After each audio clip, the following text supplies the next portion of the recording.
Hey guys, welcome back to my channel. Before I start this video, I just want to say that I am so sorry for not getting a video up this past Monday. I know that I had said that I want to upload every Monday, and I'm going to try my hardest to stay to that, but this weekend was just, it was hard. I didn't feel good, and I basically didn't leave the couch all weekend, so it was really not anything to vlog. I'm feeling better, so I figured I would sit down today and make this video for you guys. It's better late than never, that's what I always say. So with all that being said, let's get into this video. I'm very excited to share this with you guys. This is actually a video that someone recommended I make. If you have been watching me for a while, I have been trying to conceive for the past 3 years. So I've been on different medications and they've all worked very differently for me. Some didn't work, some did work, and that's what I'm going to get into in this video. So if you're interested in learning about the fertility drugs I took and how they affected me, then keep watching. So the first fertility drug that I feel like all doctors start you out with when you're past that 1 year mark of trying, they start you on Clomid. So it's just, I feel like it's one of those medicines that they just throw you on and they're like, good luck. Hopefully this gets you pregnant. If not, then we'll see you in however many months. But Clomid was one of the first fertility drugs that the doctors had thrown at me, and I remember honestly being so excited about taking Clomid because that was the go-to fertility drug when you first hit that 1 year mark of trying for a baby. So I was really excited to start taking Clomid, and I expected to get pregnant very fast with it. But unfortunately, it took us a long time from that first dose of Clomid. I think I did about 6 cycles of Clomid. I didn't do them back to back. I think I did probably maybe 3 back to back, and then I took some time off, and then we continued again with Clomid.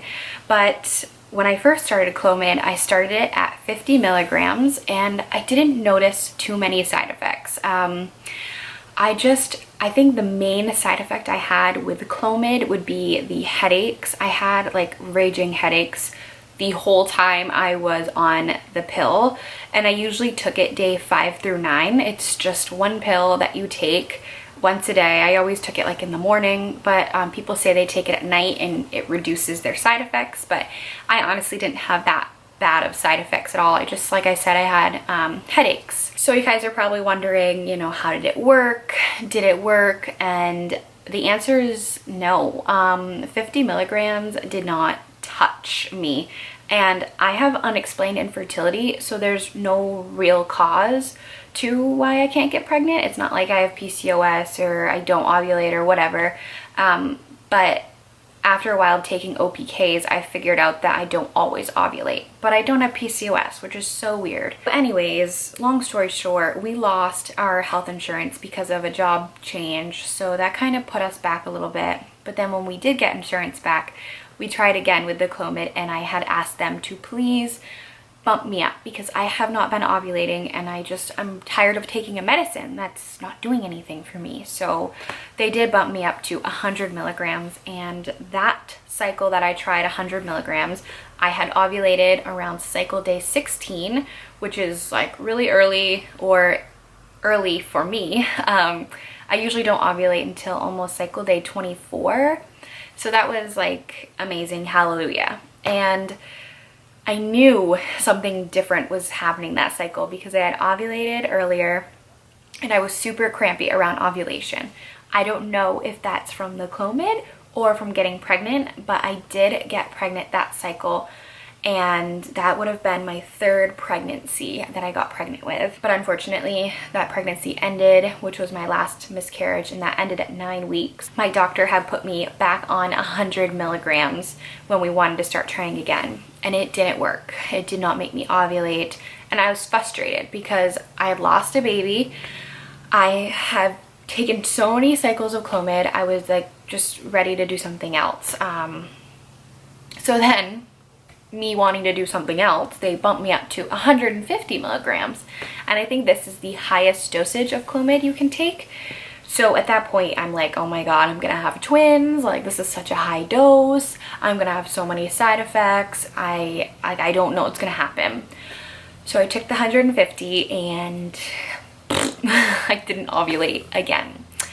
And at that point, I was like, I'm done. We finally go and see a fertility specialist, and they switched me from Clomid to Letrozole. So Letrozole is the next fertility drug that I had taken to help my body ovulate, and it's kind of like the same thing as Clomid, but Letrozole actually worked better for my body, and it's like, it's all really what works for your body. It's a different form of medication, I think, so you know, sometimes it works, sometimes it doesn't, but Letrozole actually worked so much better for my body. I had ovulated all the times that I took it.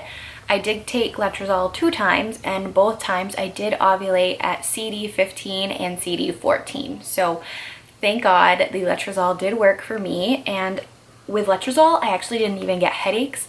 I didn't get any side effects. I didn't get anything. And I know, like, I've watched some videos and people have gotten some like pretty bad side effects, but I lucked out. I didn't get any. So I'm very thankful for that. And then with my last IUI with Letrozole, we decided to do the HCG Trigger Shot.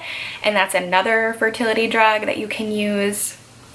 It's just one shot that you take when your eggs are mature, or unlike me, I wasn't monitored. My eggs were not monitored that cycle, so I just went based off my positive OPK. So when my positive OPK showed up, that is when I did the shot in my lower stomach or whatever, abdomen, and it was super, super easy. I don't think I got any side effects with the HCG Trigger Shot. It was very simple. I ordered it in the mail, and it came like overnight, and it was really simple. So nothing to be scared about if you're doing the trigger shot, but unfortunately it still didn't work. I didn't get pregnant, and I honestly was like gung-ho that I was going to be pregnant that cycle. So after I did 3 IUIs and a trigger shot with Letrozole, I stopped doing IUIs. I couldn't afford it. They were like almost $2,000 every time I would have a IUI done, or maybe not 2, probably like $1,000 every time I did an IUI, and I had done 3. So I'm at $3,000 in debt just for IUIs. This doesn't include like everything else that has happened prior to our fertility journey. So we were just like done. We were gonna just do Letrozole by itself.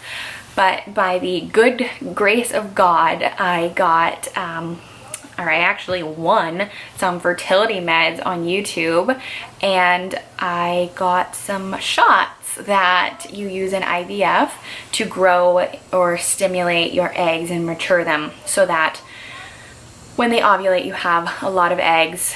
And I did it. I used the shot called Gonal F, and honestly, like, I am so thankful that I won this, you know, giveaway, because that Gonal F shot, like the injection pen, that's what I took, is not cheap. Very thankful for the woman who gave it to me, and I'm just like thankful that I won that giveaway. So with the Gonal F shot, I did it for 3 nights in a row. I did it on cycle day 7, 8, and 9. And I also did it with Letrozole. So I took my Letrozole on 3 through, I think it was like 3 through 7. Does that sound right? I don't know. I think it's 3 through 7. And then on my last day of Letrozole, I started my shots. So the shots just help grow the eggs that the Letrozole produced. Then you just pray to God that you don't get 10 babies. So I did the Gonal F shot, and that shot was, okay, I don't know if it was like, I don't know. That shot, let me tell you, was a lot easier than the HCG Trigger Shot. I'm not saying that it was like hard or whatever, but my Gonal F injection pen, you just like turn the dial and it's already ready. Like, you don't have to mix medications. You don't have to be like super sterile about mixing. It's all ready. All you have to do is push the button and you inject yourself. So it was very, very simple. So the side effects I got with Gonal F, I didn't get very many. I was just very crampy after my shots. So for 3 nights, I was pretty crampy, but that's probably just because the medicine's in me and it's growing things. And I mean, you should be crampy. I would hope you'd be crampy. And I also broke out in acne. I didn't break out too much, but I did get some spots that I usually don't get on like normal days, but it's a given because you're injecting hormones and your body's just all wacky when you're on hormones. And I'm sure I was probably bitchy too, but my husband's not here to ask him, so we're just not gonna talk about that. But that concludes this video. I'm so excited for Monday, you guys. I am like so excited. I have been talking about this video that I'm putting out on Monday, September 23rd at, I'm hoping 6 o'clock. 6 o'clock sounds really good. I will let you guys know. I'll make a post or whatever, but I'm shooting for 6 o'clock. I'm very, very, very excited to share this video with you guys. I've been working on it for a month now and I've perfected it to the T, I think. I will see you guys on Monday. Thanks for watching. Bye, guys.